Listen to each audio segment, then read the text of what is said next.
Hello. Hello. हाँ बोलिए बोलिए। साष्टांग दंडवत है, कोटि कोटि प्रणाम है गुरुदेव। हाँ आपका प्रणाम स्वीकार है, आपको भी प्रणाम। बोलिए बोलिए।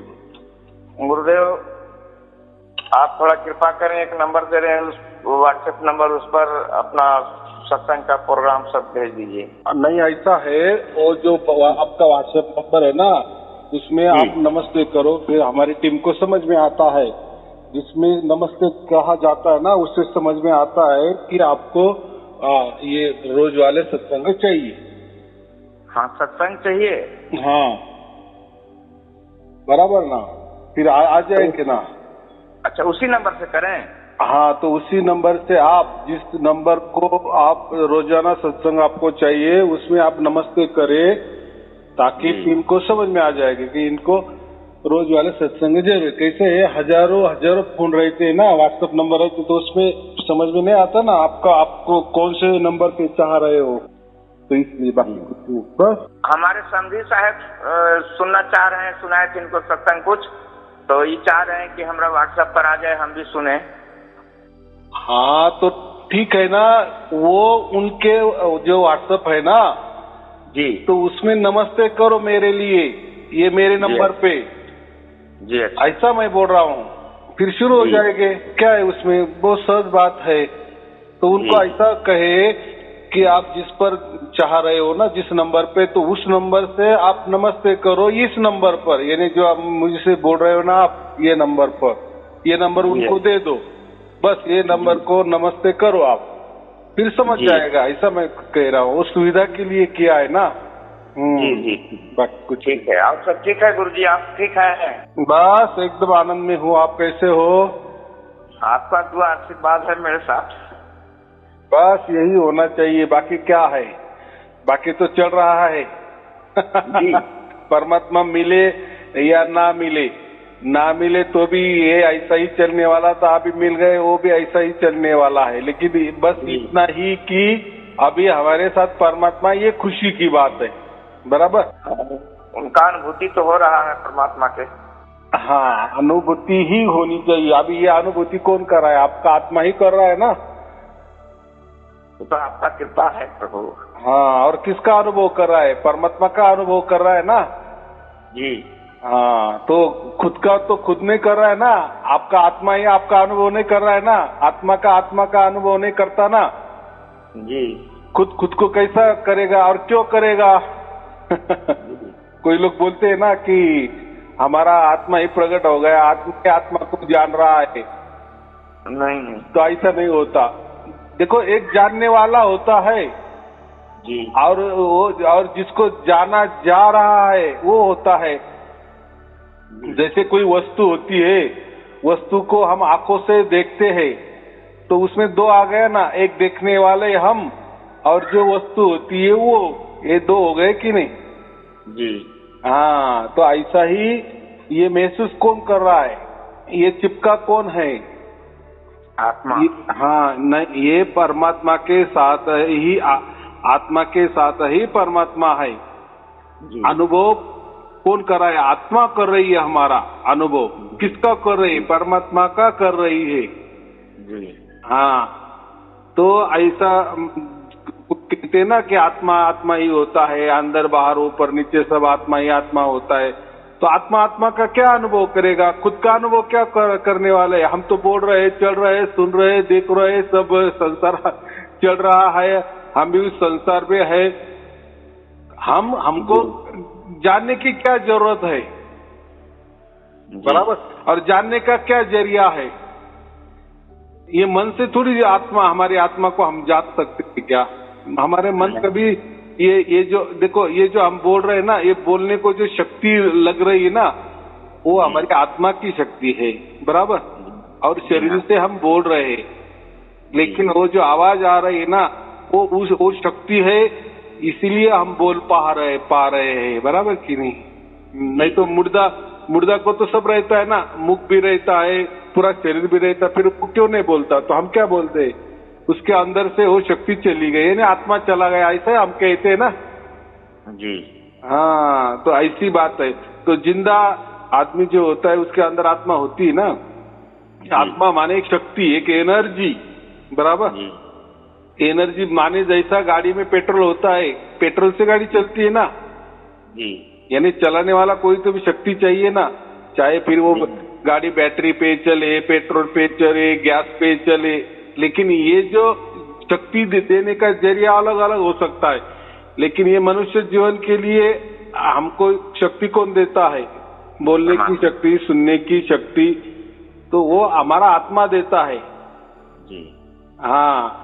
और फिर वो जो कार्य करते हैं वो तो हम हमारे शरीर से करते हैं, मन से करते हैं, लेकिन शक्ति सिर्फ हमारा आत्मा देता है। तो ये तो हमें मालूम है जी हाँ। लेकिन वो दिखाई कहाँ देता है, समझ में कहाँ आ रहा है? समझो अभी आपको सार शब्द की प्राप्ति नहीं हुई है, बराबर, जैसे बहुत सारे लोगों को नहीं हुई है, जिसको हुई है वो बात उनका बात अलग, लेकिन अभी जिसको नहीं हुई है तो उनको अगर हमने कहा कि भैया तू आत्मा है, तेरे अंदर है, तू उसके जरिए बोल रहा है, वो एक शक्ति है, तो उसको एक बकवास लगेगा, बराबर कि नहीं? उसको लगेगा बस मैं एक शरीर हूँ और एक मेरा मन है, बराबर कि नहीं? आत्मा वित्वा की क्या बात है? ये कोई ऐसा कोई आत्मा नहीं होगा, बराबर।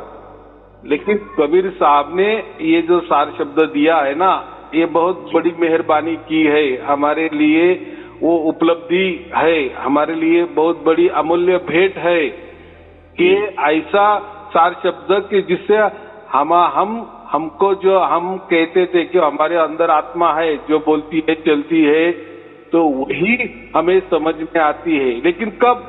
जब उस आत्मा को परमात्मा मिलता है तब तक आत्मा समझ में नहीं आती। तो परमात्मा की तो बात बहुत दूर, बराबर। हाँ, तो परमात्मा है इसलिए आत्मा जान रहा है ना उस चीज को, नहीं तो परमात्मा नहीं होता तो फिर ये जो हमें सार शब्द प्राप्त हुआ है, फिर उसका हमें एहसास कैसा होगा, हमको अनुभव कैसा होगा उसका? अभी तो अनुभव हो रहा है ना, अनुभूति हो रही है ना। हाँ, उस सत को हम चिपके हुए हैं ना, तो वो सत माने ही परमात्मा, बराबर जी। और हम चिपके हुए हैं, हम आत्मा। तो अभी आया ना समझ में, आत्मा भी है और परमात्मा भी होता, बराबर जी। हाँ, जिसको आत्मज्ञान ही नहीं तो वो उसको कोई समझ में ही नहीं आता। क्योंकि ऐसा क्यों होता है? वो जो बोलते हैं ना आत्मा परमात्मा की बातें करते हैं, बड़े बड़े प्रवचन भी करते हैं, उनके अंदर कभी परमात्मा या आत्मा प्रकट ही नहीं हुई, उनको सार शब्द मिला ही नहीं, बराबर ना। हम ही 38 वर्ष भटका खाए हैं, तब आपके शरण में आए हैं, तब प्राप्त हुआ। हाँ, तो बाकी का कैसा है? तो बाकी ये सब मन पे चल रहा है, मन का ही खेला कर रहे हैं, अब उसमें आत्मा का कोई रोल नहीं है। यानी मन से ही हम जाप करते हैं, मन से ही कोई मंत्र जापते हैं, मन से ही कोई अजपा करते हैं, श्वासों पे करते हैं, मन से ही ध्यान लगाते हैं, मन ही यहाँ टिकाते हैं, वहाँ टिकाते हैं, बराबर कि नहीं जी। मन का और आत्मा का कोई संबंध नहीं है। मन ये शक्ति, जो आत्मा है, ये आत्मा एक शक्ति है, और ये जो मन है ये कोई शक्ति नहीं है, ये तो शरीर चलाने का एक सॉफ्टवेयर है, बराबर। हाँ, जैसा मोबाइल है, लेकिन मोबाइल का जो कार्यकलाप होता है वो सॉफ्टवेयर के जरिए होता है ना, नहीं तो मोबाइल तो एक मशीनरी है, उसके अंदर क्या है, लेकिन वो तो काम कर रही है ना, उसमें हम वीडियो देखते हैं, किसी का फोन भी, किसी से बात भी करते हैं, लेकिन ये जो अदृश्य से जो हम बोलते हैं, जो हमें दिखता नहीं है जी, वो जो है वो मन है। और ये जो मोबाइल है ना, जो ठोस है, जो हम मोबाइल को देखते हैं, ये ठोस है, तो ये हो गया शरीर। वैसा ही हमारा शरीर ठोस है, लेकिन जो कार्य कर रहे हैं ना हम, वो हमारा मन कर रहा है। देखो, हम कहते हैं ना व्यवहार में, मेरा मन अभी आज नहीं लग रहा है, मेरे मन में ऐसा आया है, मेरे मन को ऐसा लग रहा है कि ऐसा ऐसा करना चाहिए, मेरे मन को मन ऐसा ही हम कहते हैं ना। कभी सुनते हैं कि मेरे आत्मा को ऐसा लग रहा है, मेरे परमात्मा को ऐसा लग रहा है, ऐसा नहीं कहते। मन ही सब मन की बातें करते हैं। जितने भी गुरु लोग है ना, ये मन का ही बात करते हैं। वो मन को कभी सुरती, देखो आत्मा की होती है सुरती और शरीर की होता है मन। जी शरीर का होता है मन और आत्मा की होती है सुरती, बराबर। ये लोगों को अगर आत्मा ही मालूम नहीं है तो उसकी सुरती की बात कैसे करते हैं? बोलते हैं ना बहुत सारे गुरु लोग कि हमारी सुरती यहाँ टिकाओ वहाँ टिकाओ। तो भाई आपको आत्मा ही आपके अंदर प्रकट नहीं हुआ, आपको आत्मा ही आपके आत्मा के आपको अनुभूति नहीं हो रही है। आपका आत्मा कोई परमात्मा का अनुभव नहीं कर रहा है, और फिर वो उसकी सुरती कैसी काम करेगी? करना ही नहीं है। हाँ, तो ये अभी जो हम कहते हैं ना, ये आत्मा की सुरती ही अनुभव कर रही है ना। यानी सुरती माने क्या? एक लक्ष्य, जैसा मन का ध्यान होता है ना, वैसा आत्मा की सुरती होती है। यानी आत्मा का मन समझो, या तो वो उसके मन के जगह उसको सुरती कहा जाता है। तो ये जो सुरती शब्द जो है ना, वो आत्मा के लिए उपयोग करते हैं हम। तो अभी आत्मा की सुरती कहाँ लगी है? परमात्मा में लगी है, इसलिए वो सुरती अनुभव कर रही है। तो मैं बहुत जगह आत्मा और सुरती एक ही बताता हूँ, ताकि कैसा है, ज्यादा से ज्यादा शब्द प्रयोग किए तो आदमी को फिर थोड़ा सा गड़बड़ होता है, बराबर, समझ में कमी आता है। तो ऐसा कहते हैं, ज्ञान ज्यादा से ज्यादा सहज में होना चाहिए, बराबर जी। बहुत पंडिताई में अगर हम ज्ञान कहने लगे ना, तो फिर सामने वाले को समझता नहीं है। हाँ जी, सामने वाला मेरी तारीफ करेगा, अरे गुरुजी ने कितना बारीक बारीक ज्ञान बताए, बहुत बराबर सटीक जो शब्द है उसको नाम दे दिए, वो कैसा कार्य करता है वो दे दिए। वो क्या खाने का है? बराबर कि नहीं? जलेबी ऐसी बनी है, वैसी बनी है, केसर से बनी है, ऐसी साजुक तुप से बनी है, गावठी तुप से बनी है, गौ माता के तुप से बनी है। उसका वर्णन करके बारीक बारीक जानकारी भी दे के क्या फायदा, क्या है उससे? पूरे संसार को भ्रमित करके रखा है आजकल के गुरुओं ने। हाँ, ऐसा है भ्रमित। देखो, गुरु कब पैदा होता है? जब जो शिष्य होते हैं ना, शिष्य ही गुरु को पैदा करते हैं, बराबर। शिष्य ही गुरु को गुरु कहता है ना, तब वो गुरु बनता है ना। अगर शिष्य ने किसी गुरु को माना ही नहीं तो वो उसका गुरुपन कैसा क्या ये करेगा? नहीं करेगा ना जी। उसके देखो, गुरु तो किसके पास नहीं जाता ना, शिष्य ही गुरु के पास जाते हैं ना जी। हाँ, तो घर बैठे अगर कोई मेहमान आ गए तो क्या बात है, क्या है? गुरु को तो अच्छा ही बात है ना जी। तो ऐसा होता है, इसमें शिष्यों की गलती होती है कि अभी शिष्य तो अज्ञानी होते ना, उनको ऐसा लगता है कि गुरु को ज्ञान है, अब बराबर। लेकिन गुरु को कोई ज्ञान नहीं होता, वो बस अपने ऊंचाई पे बैठता है, बाकी कुछ नहीं है, बराबर जी। हाँ, और जो उसके पाँव पड़ते हैं वो हो जाता है शिष्य, जो पाँव पड़वा लेता है वो होता है गुरु। तो दोनों क्या बोले, दोनों बंदे हैं, कौन किसको छुड़ाएगा, ऐसा कहते हैं ना, दोनों ठेलम ठेला तो बात ऐसी है। तो ये बातें, और देखो बात ऐसी है कि कबीर साहब ने ये राज को खोला ही नहीं था ना जी। सबसे महत्वपूर्ण बात ये टाइम जो परिस्थिति, ये टाइम होता है जो मनते परिस्थिति के अनुसार से ही वो प्रकट होता है ना जी। नहीं तो देखो, मुझे इनका मालूम था, मैं भी इतने डिंगे मार रहा हूँ ना, जब मेरे अंदर वो प्रकट हो गया, तब मुझे चला, समझ में आ गया कि यार ये आत्मा होता है, बराबर। फिर ये आत्मा क्या महसूस करे, किसको महसूस करे? हाँ, ये परमात्मा होता है, बराबर। सब युग से सुंदर युग निकला गुरुदेव, इसलिए कि किसी भी युग में इस तरह का परमात्मा प्रकट नहीं हुआ था जो इस युग में हो रहे हैं। नहीं, ऐसा नहीं है। तो वो तो कहते हैं ना युग युग में परमात्मा। अब देखो, अब उस युग में हम नहीं ना, तो हमको अब होगे भी। बहुत होता था ना।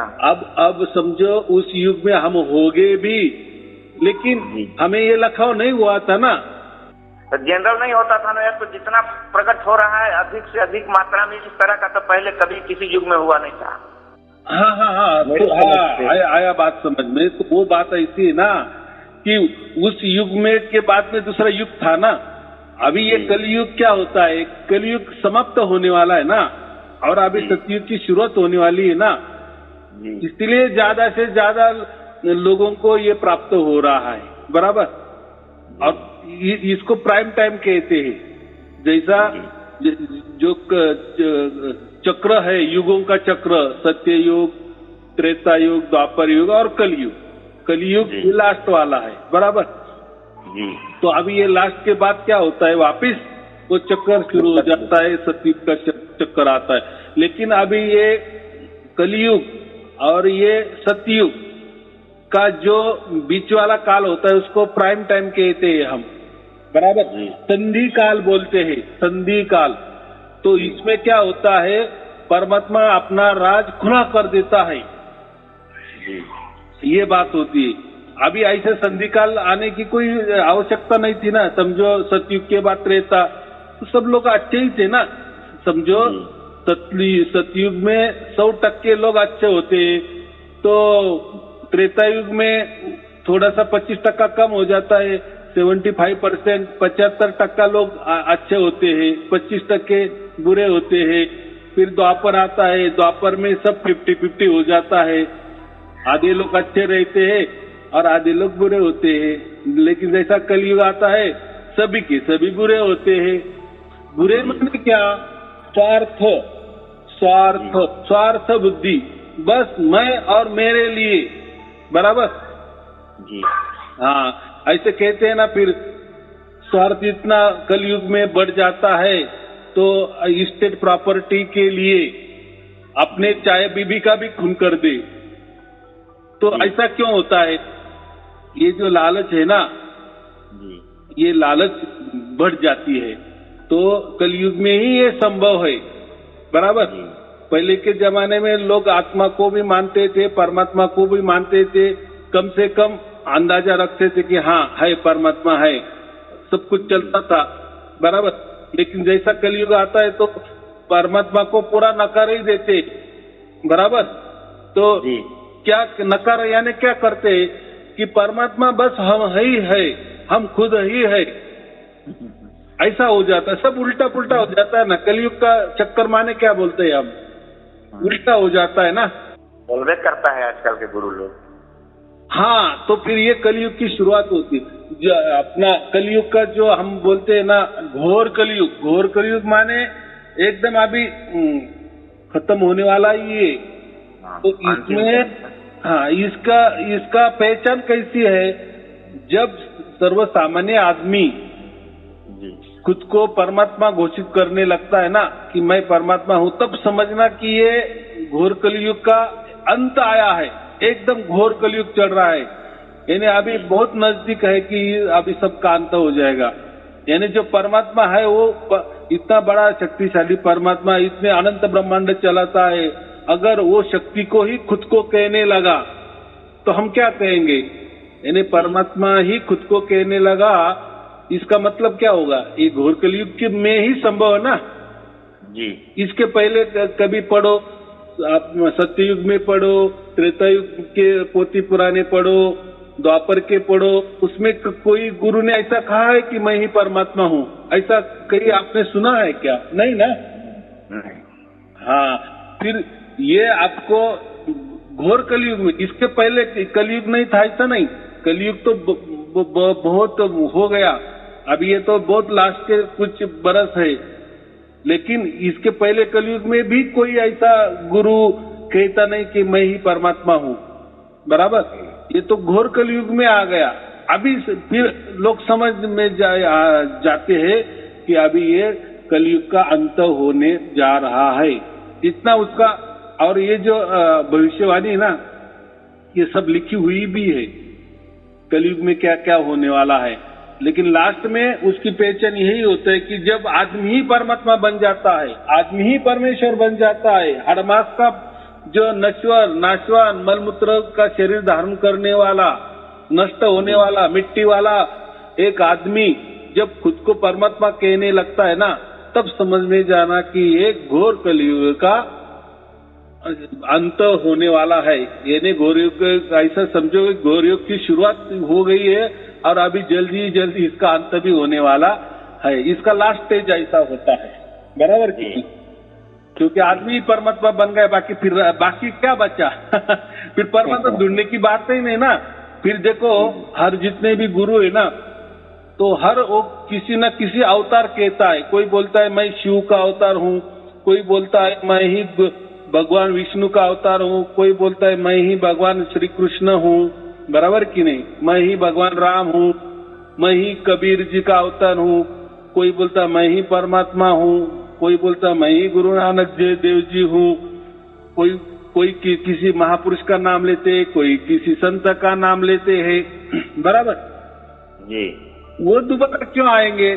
अभी समझो कोई बोलेगा कि मैं कबीर का अवतार हूँ, माने इसका मतलब क्या हुआ? कबीर को मुक्ति मिली ही नहीं, ऐसा हो गया ना जी। इसलिए उन्होंने अवतार धारण किए ना, ऐसा उसका अर्थ हो जाता है ना जी। या कोई बोलेगा मैं राम हूँ, उसका मतलब क्या होगा? यानी राम जो हो गए, बड़ी बड़ी बातें की, मोक्ष की बातें की, तो किसी को मोक्ष मिला ही नहीं, राम जी को भी मोक्ष नहीं मिला, ऐसा हो गया ना उसका अर्थ। श्री कृष्ण, कोई बोलता है कि मैं ही श्री कृष्ण हूँ, मेरे अंग संग गोपिका ये नाचना चाहिए, अंग संग गोपी के रहना चाहिए, या मुझे कोई राधा मिलनी चाहिए। तो ये क्यों कह रहा है? तो जो कृष्ण था इतना बड़ा, तो उन्होंने इतना गीता लिखा, गीता में बताया कि मैं ही परमात्मा हूँ और मेरा ये करने से ये होगा वो होगा, या मेरे रास्ते पे चलोगे तो आपको मोक्ष हो जाएगा। अगर वो जो रास्ता बता रहा है मोक्ष का, तो उनको तो मोक्ष का रास्ता तो मालूम है ना, तो उनकी तो मुक्ति तो 100% हुई होगी ना जी। अभी दोबारा फिर क्यों आ गए कृष्ण बन के? तो बात ऐसी है, कोई कृष्ण इनके अंदर नहीं उतरता, कोई कबीर जी इनके अंदर नहीं उतरता, कोई राम इनके अंदर नहीं उतरता, कोई परमात्मा इनके अंदर नहीं होता। लेकिन ये नौटंकी करते हैं, ढोंग करते हैं, लोगों को ज्यादा हमारे पास आने चाहिए। और लोगों को क्या है, कलयुग के लोगों को कैसा होता है, उनको एक टाइम नहीं होता, बराबर कि कोई धर्म ग्रंथ देखे, कोई पढ़े, इसका अर्थ क्या होता है, उसका अर्थ क्या होता है। देखो बड़े बड़े जो गुरु लोग हम कहते हैं ना, उनके आगे पीछे भी बड़े बड़े डॉक्टर होते हैं, बड़े बड़े वकील की फौज होती है, बड़े बड़े इंजीनियरिंग होते हैं, बड़े बड़े ISI ऑफिसर भी होते हैं। तो हम क्या कहते हैं, ये इतने बुद्धिमान लोग ये गुरु के आगे पीछे है। तो जो सर्व सामान्य लोग होते हैं ना, शिष्य होते हैं ना, उनको ऐसा लगता है चलो हम तो बुद्धू के बुद्धू है, लेकिन ये इतने बड़े बड़े अफसर लोग अगर हमारे गुरु को मान रहे, पूज रहे हैं, तो सचमुच में हमारा गुरु कोई परमात्मा ही होगा कि नहीं? चलो हमको तो बुद्धि नहीं, लेकिन ये तो बड़े बड़े ऑफिसर है कि नहीं, ये तो मान रहे हैं ना, इनकी तो बहुत बढ़िया बुद्धि है ना, ये तो बहुत तार्किक होंगे ना, ये तो बहुत विचारवंत होंगे ना, इन्होंने कोई तो विचार करके ही गुरु को मान रहे हैं ना, कुछ तो भी इन्होंने गुरु का देखा होगा ना। तो ऐसा होता है, बराबर। तो देखो अभी ये डॉक्टर लोग, इंजीनियर लोग, वकील लोग जो भी होंगे, वो गुरु के पीछे क्यों?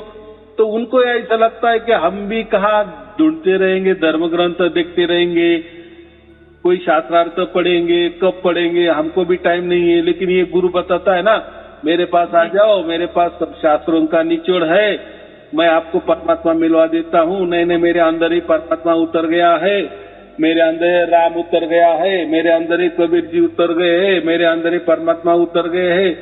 तो स्वाभाविक ऐसा उनको लगता है, क्योंकि उनको बुद्धि नहीं होती ना इतनी, या उन्होंने कोई धर्म ग्रंथ पढ़े नहीं होते ना, कि कोई परमात्मा ऐसे हर मास के देहों में नहीं आ सकता, वो उनको मालूम नहीं ना। अगर उन्होंने सचमुच में थोड़ा टाइम निकाल के कोई पोथी पुराने जो हम कहते हैं ना, कोई धर्म ग्रंथ का अभ्यास किए होते ना, तो वो जी। कभी इनके नाद में नहीं लगते, बराबर कि नहीं। लेकिन उनको टाइम ही नहीं ना, बिजनेस महत्वपूर्ण है ना उनका, तो उनको जी। टाइम नहीं है, इसलिए वो इनके चंगुल में आ जाते हैं। और ये आते हैं तो इनको देखकर नीचे वाले जो छोटे छोटे लोग हैं, अज्ञानी लोग हैं, वो आ जाते हैं, वो इनको देखकर आ जाते हैं, बराबर ना। तो ये ऐसा जो श्रृंखला चलती है, बराबर। एक भेड़ कुआं में गिरता है तो सब भेड़ कुआं में गिर जाता है, एक लाइन में चलता है ना। उसी तरह का हो रहा है। हाँ, भेड़ की जैसे जहाँ ज्यादा भीड़ देखी, जो गुरु को ज्यादा करोड़ों के तादाद में शिष्य है, तो फिर लोग और भीड़ करते, भीड़ को ही भीड़ खींचती है ना, हम कहते हैं ना। क्योंकि हर आदमी क्या कहता है, यार मैं तो बहुत बुद्धू हूँ, मैं तो बहुत अज्ञानी हूँ, इतने लोग गुरु को पूज रहे, माने कुछ तो भी गुरु के पास होगा कि नहीं, कोई तो भी शक्ति होगी कि नहीं, कोई तो भी शक्ति उनके अंदर होगी कि नहीं, ऐसा हर आदमी पूछ रहा है। और हर एक दूसरों को देखकर ये ऐसा विचार कर रहा है, और खुद का विचार ऐसा कर रहा है कि मैं तो बुद्धू हूँ, मुझे नहीं। लेकिन ये लोग के पागल है क्या, इतने बड़े बड़े गुरु के पांव दबा रहे, आरती कर रहे, पूजा कर रहे, फूलमालाएं कर रहे, फूलों की सेज रख रहे, उनके गुरु चल रहा है, उनकी डोली निकाल रहे, बराबर की उनकी रथ यात्रा कर रहे, तो ये सामान्य लोग ऐसे बहक जाते हैं, बराबर जी। हाँ, तो मुझे इतना ही कहना है कि ये जो गुरु लोग है ना, इनको एक शरीर का ज्ञान होता है, इसलिए वो शरीर की ही तारीफ करते हैं, और शरीर को ही पूजवाने के लिए कहते हैं, या हड़मास देह को ही पूजना के लिए कहते हैं। और वैसा ही वो परमात्मा भी बताते हैं कि परमात्मा भी हड़मास का देह वाला ही होता है, कि जो मेरे अंदर आया है, बराबर जी। तो इससे लोग भटक जाते हैं, बाकी कुछ नहीं है। यानी ऐसा समझिए, गुरु लोगों को शरीर और मन, इनके सिवा इनको ना आत्मा प्रकट हुई है, ना कोई परमात्मा प्रकट हो गया है, कुछ भी नहीं हुआ है, बराबर। हाँ, जो हमें अभी हुआ है, देखो आपने मुझको देखा नहीं, मैंने भी आपको नहीं देखा, बराबर।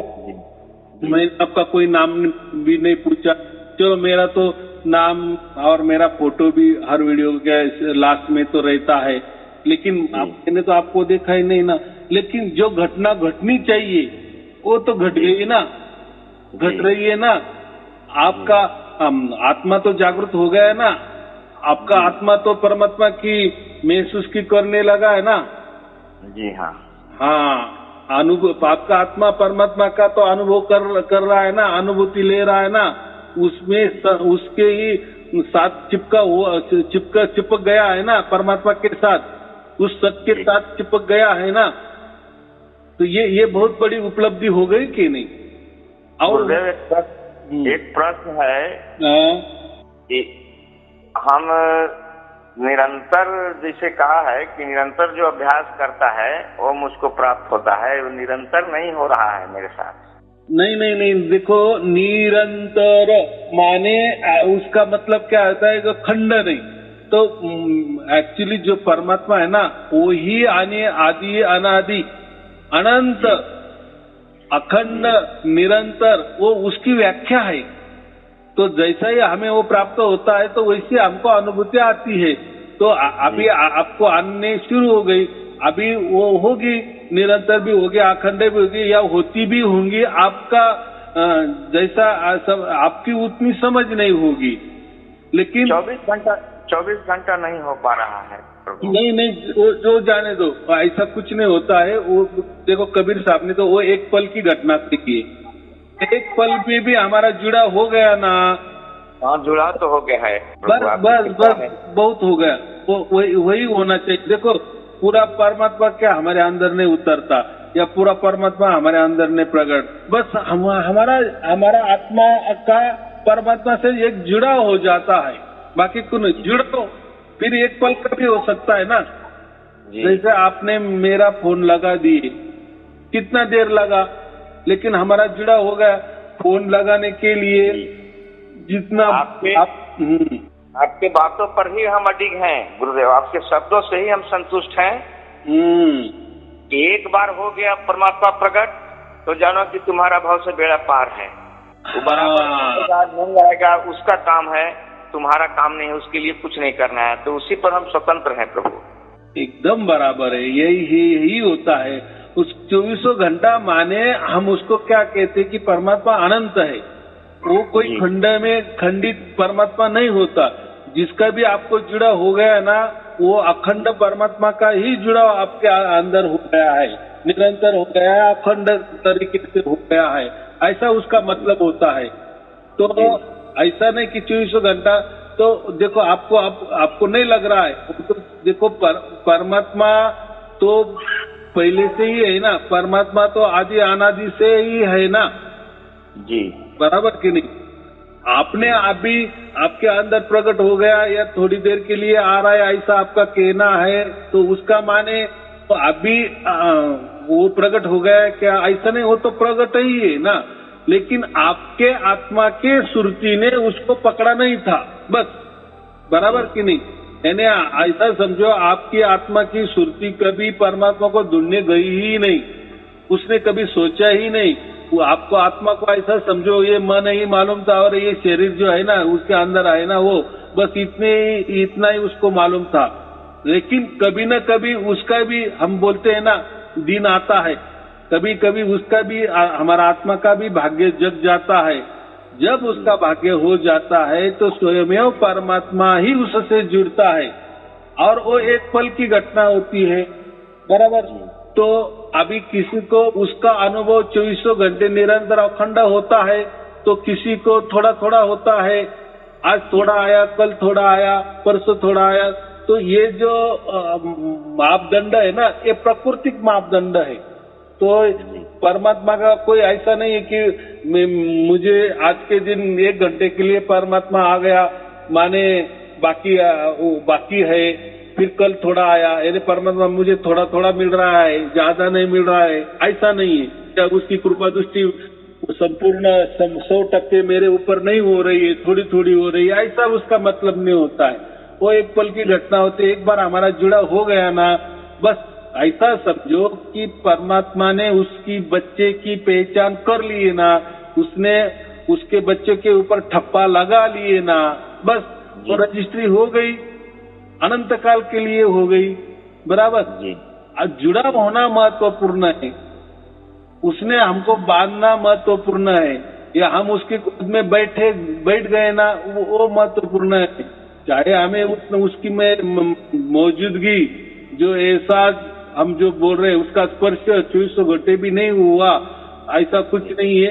जो भी हुआ, जो भी प्रसाद, उसको ही हम गुरु प्रसाद कहे, जो भी मिल रहा है ना, उससे संतुष्ट में रहना। तो ऐसा कुछ नहीं कि आपको थोड़ा प्रसाद मिला माने थोड़ा परमात्मा मिला, पूरा नहीं मिला। अगर मुझे पूरा नहीं मिला और उसमें से मैं मर गया तो मुझे मुक्ति नहीं मिलेगा, ऐसा कुछ नहीं होता। वो अच्छा समझो, परिस्पर्श है।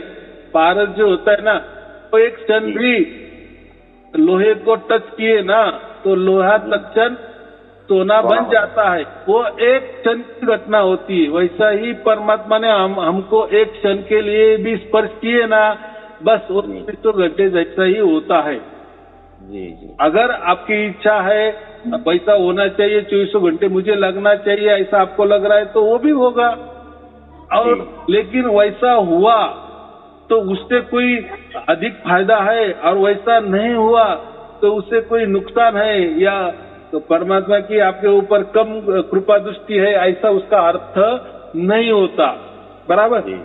हाँ, तो जैसा मैंने कहा ना, पारस का एक ही क्षण के लिए स्पर्श हो गया ना, तो फिर उसके वो जो पारस है वो लोहे को हमेशा के लिए चिपका के नहीं रखना, बस तत्क्षण सोना हो गया ना, अपना अपना पारस निकाल लेना। तो ऐसी बात होती है।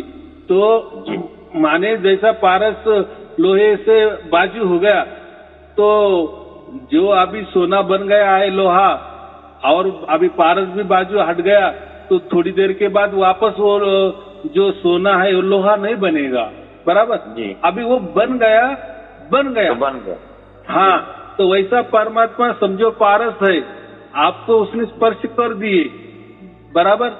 आपके अंदर परमात्मा प्रकट हो गए, माने आपके आत्मा ने परमात्मा को पहचान लिए।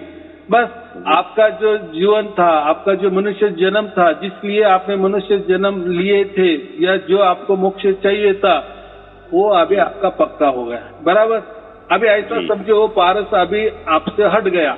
बराबर जी। लेकिन अभी हट गया माने आप वापिस अभी आपकी मृत्यु हो जाएगी, तो परमात्मा मुझे लेने आएगा कि नहीं आएगा, तो ये कैसी की बात है। तो ये अभी कभी मन में नहीं लाना। बराबर। आपका सुना ही हो गया है। बराबर। तो पारस आपके साथ चिपका हुए हो या ना हो जी। बराबर, तो वो भी होगा आपको 24 घंटा। आपको आपकी समझदारी है सिर्फ कि आपके समझ में आना चाहिए कि लोग कहते हैं कि मेरे साथ अभी परमात्मा 24 घंटे है, तो वो 24 घंटा एक बोलने का एक कहावत है। 24 घंटा माने निरंतर, अखंड, ऐसा वो शब्द है, शब्द प्रयोग है। बराबर।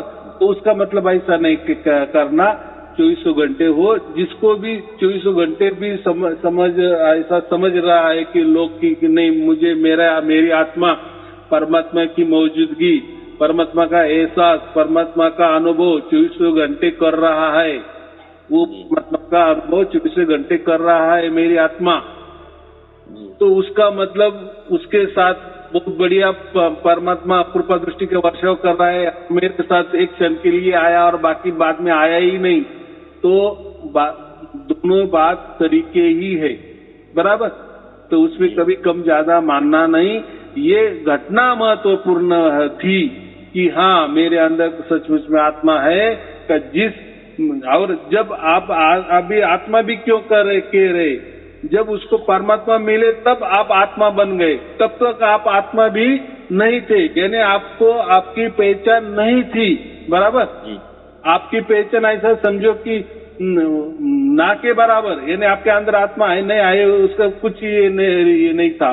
बस ये मन चल रहा था, ये शरीर चल रहा था, लेकिन आपने कृपा दृष्टि कर दी, जो सोया हुआ आपका आत्मा हुआ तब आत्मा था, उसको जगाया। किसने जगाया? परमात्मा ने जगाया। तब वो समझ में आ गया कि आत्मा को जब जग गया, अरे मैं तो आत्मा हूँ। अरे फिर वो आत्मा कब कहने लगा? क्योंकि उसको बाप ने कहा कि मैं तेरा बाप हूँ, मैं परमात्मा हूँ, तू मेरा बच्चा है आत्मा। तब आत्मा को समझ में आता है कि मैं आत्मा हूँ और ये मेरा बाप जिसने जगाया एक परमात्मा है। बराबर।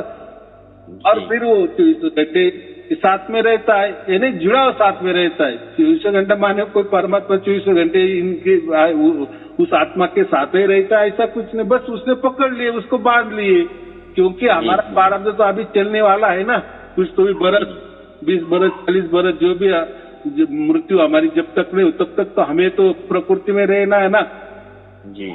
लेकिन परमात्मा वहां से आकर उसने हमको तो गांठ मार ली ना, उसने गांठ मारी है जी, पक्का बांध लिए है उसने, और उसका छोर उसने उसके पास रखा है। बराबर। बस ये शरीर गलने की देरी, फटाक से वो खींच लेता है। बराबर। यानी जीते जी उसने डोरी बांध ली ना हमको, उसकी डोरी है, गांठ उसकी है, हमारी गांठ ना हमने परमात्मा से नहीं बांधी, क्योंकि हमारी इतनी ये अवकाश भी नहीं है, और कैसी गांठ बांधी जाती है वो भी मालूम नहीं, क्योंकि हम प्रकृति में रहते हैं ना। प्रकृति की गांठ कभी भी टूट सकती है। बराबर। हाँ, हमारी गांठ छूट सकती है, परमात्मा की गांठ नहीं छूट सकती। परमात्मा को उतना अनुभव है ना। प्रकृति तो सबको भटकाने का कोशिश करता है प्रभु, इसीलिए तो आपसे प्रश्न करके संतुष्ट हो जाता हूँ। हाँ, ये देखो, और ये भी जो मैं बताता हूँ ना, जितने भी मेरे 700-800 प्रवचन है ना, ये कोई किसी धर्म ग्रंथ का भाग नहीं है, या किसी प्रवचन में भी आपको नहीं मिलेंगे, क्योंकि ये बोलने की बात नहीं। सार शब्द की बात बहुत सारे लोग भी करते हैं, लेकिन देखो सार शब्द भी है तो सबके अलग अलग है। कोई मंत्रों में ही सार शब्द बताता है, कोई सांसों में ही सार शब्द बताता है, कोई मौन में ही सार शब्द बताता है, कोई कहता है कि ये शरीर ही सार शब्द है, कोई बोलता है ये आत्मा ही सार शब्द है, कोई बोलता है ये मन ही सार शब्द है, कोई बोलता हम हैं सार शब्द है, तो कोई बोलता है कि सार शब्द की कोई जरूरत ही नहीं है। तो देखो हर एक इसके अलग अलग है, लेकिन सार शब्द का मतलब होता है परमात्मा, बराबर। मुख्य बात ये है, उसको राम नाम कहो, सतनाम कहो, वाहे गुरु कहो, आपको जो कहना है वो कहो, सार शब्द कहो, लेकिन हमें क्या करना है, हमें परमात्मा समझ लेना है। बस हम आत्मा है और कोई परमात्मा है परमात्मा, इसलिए तो हम जान रहे हैं ना उस परमात्मा को। अगर परमात्मा नहीं होता तो फिर हम किसको जानते, और हम जो जान रहे फिर किसको जान रहे? कोई मन को थोड़ी जान रहे हैं कि हम, कोई प्रकृति को थोड़ी जान रहे हैं कि हम, नहीं ना।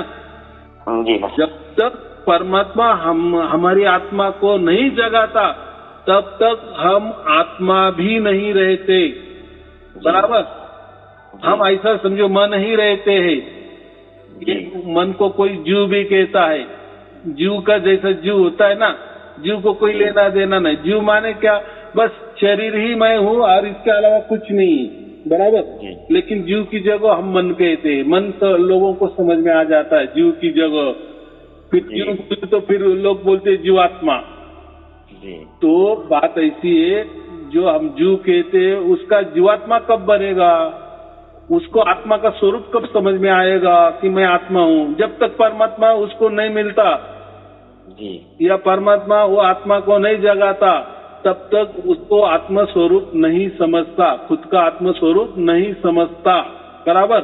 आपे आप कभी भी आत्मा को उसका स्वरूप नहीं समझ सकता, बराबर। जब तक परमात्मा उसको समझा नहीं देता माने क्या, जब तक परमात्मा प्रकट नहीं होता ना, और ये जो प्रकट हो गया, ये जब तक अनुभव आत्मा नहीं करती तब तक आत्मा का ही ऐसा समझो जन्म नहीं होता और परमात्मा का भी जन्म नहीं होता। हमारे लिए, हमारे खुद के लिए आत्मा का तो परमात्मा तो आजन्मा है, उसका तो कोई बात नहीं है, लेकिन हम आत्मा है, हमारे अंदर आत्मा है, ये हमें तब तक नहीं समझता जब तक परमात्मा हमको स्पर्श नहीं करता, बराबर। परमात्मा को ही सत बोलते हैं, और जो हम आत्मा है, जब वो सत को हमारा स्पर्श हो जाता है 24 घंटे निरंतर अखंड, बस हम संत बन जाते हैं।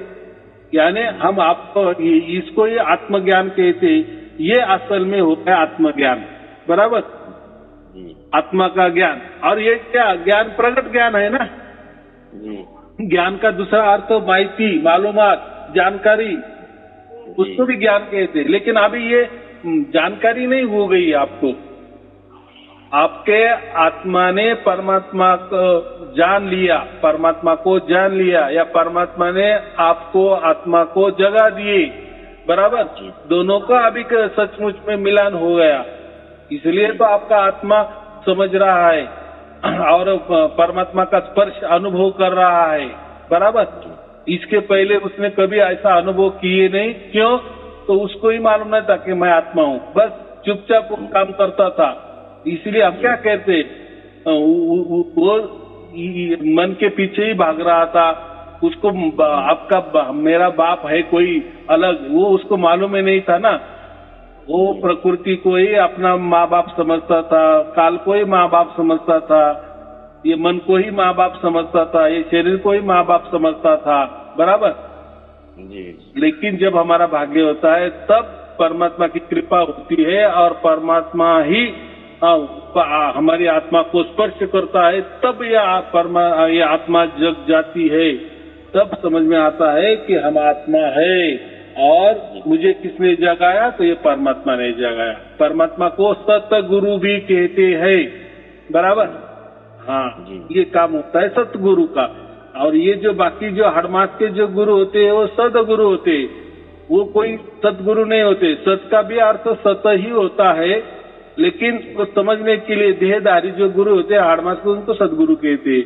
और ये जो परमात्मा उसको सतगुरु कहते हैं। परमात्मा सतगुरु है, तो वो गुरु हमने किया। अभी हड़मास के गुरु की कोई आवश्यकता नहीं है हमें।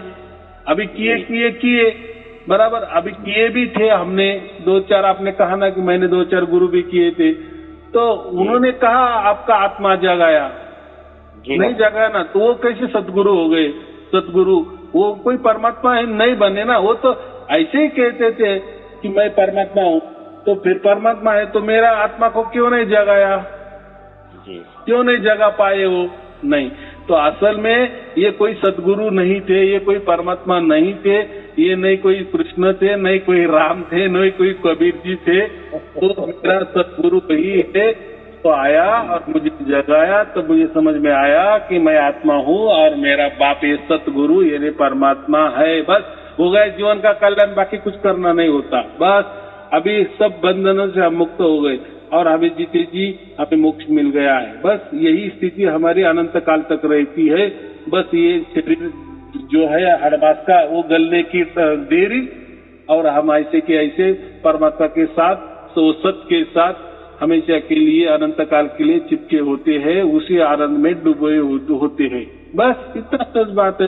चलो ठीक है, आपको और आपके परिवार के लिए शुभ आशीर्वाद। सत साहिब जी, सत साहिब जी, सत साहिब जी। कोटि कोटि दंडवत प्रणाम है गुरुदेव आपका। हाँ। बहुत बहुत धन्यवाद।